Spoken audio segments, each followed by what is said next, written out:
Welcome বন্ধুরা, HB goat ফার্মে আপনাদেরকে স্বাগত। বন্ধুরা, ছাগল ফার্ম করার সাথে সাথে ভেড়ার ফার্ম করাটাও অনেকটা লাভজনক। কারণ ভেড়ার ছাগলের থেকে রোগ একটু কম বা এদের প্রবলেম একটু কম। ওয়েদার চেঞ্জ বলুন, কিডনির সমস্যা বলুন বা বাকি মর্টালিটির সমস্যা বলুন, ভেড়ার 30 থেকে 40% কম। সুতরাং যে সমস্ত খামারি বন্ধুরা যে শুধু ছাগলই করতে হবে তার কোনো মানে নেই, ছাগলের সাথে সাথে তারা ভেড়ার ফার্মও করতে পারেন।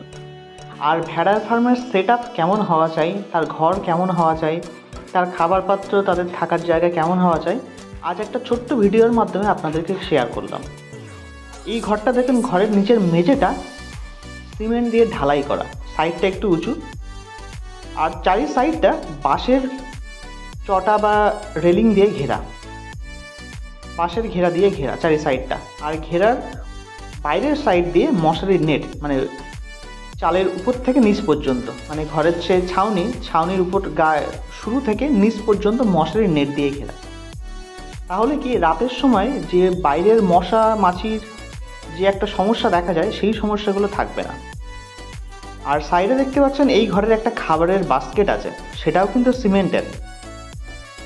এর মধ্যেই মালিক প্রয়োজনীয় খাবার এনে দেয়। তিনি দুটো টাইম মাঠে চড়াতে নিয়ে যান, সকালে একবার 10টা পর্যন্ত, আর বিকালে একবার 3:30টার সময় ছেড়ে দেন, 5টা পর্যন্ত মাঠে চড়ে আসে। বাড়ির সামনেই ইটভাটা, সেই ইটভাটায় এই ভেড়াগুলো চড়ে বেড়ায়। এখন বাজে বেলা 10টা, ঠিক এই সময় মালিক হঠাৎ ভেড়াগুলোকে সবে বাড়ি নিয়ে এসছেন। আমিও সেই সময় ফার্মের ট্রিটমেন্টের জন্য এসেছিলাম, তো যার জন্য ভিডিওটা করতে পারা। ফার্মটা দেখছেন একদম লো কস্ট, অর্থাৎ কত কম খরচায় একটা ফার্ম করা যায় সেটাই তিনি করেছেন। সাইডের ঢালাই ইটের আপনি দেখলেই বুঝতে পারছেন, শুধু নিচটা মেঝেটা পাকা, তাছাড়া উপরের টোটালটাই ফাঁকা।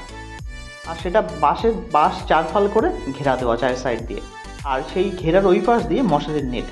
এই হচ্ছে ঢোকার রাস্তা। ঢোকার রাস্তার সামনেই হচ্ছে খাবারের বাস্কেট, যেটা পার্মানেন্ট বাস্কেট, যেটাকে নড়াচড়ানোর কোনো ব্যাপার নেই। বর্ষার সময় যে সময় ভেড়াগুলোকে নিয়ে যেতে পারেন না, বা উনি মালিক যে সময় ব্যস্ত থাকেন, ইমার্জেন্সি কোনো টাইম হলো, সেই সময়টা এই জায়গাটায় খাবার দেওয়া হয়।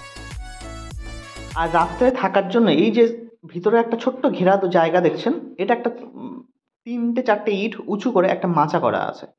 এই মাচার ওপরেই রাতের টাইমে মশারির নেট পাতা থাকে, দিনের বেলা নেটটা তুলে উনি বাইরে ঝেড়ে পরিষ্কার করে নেন।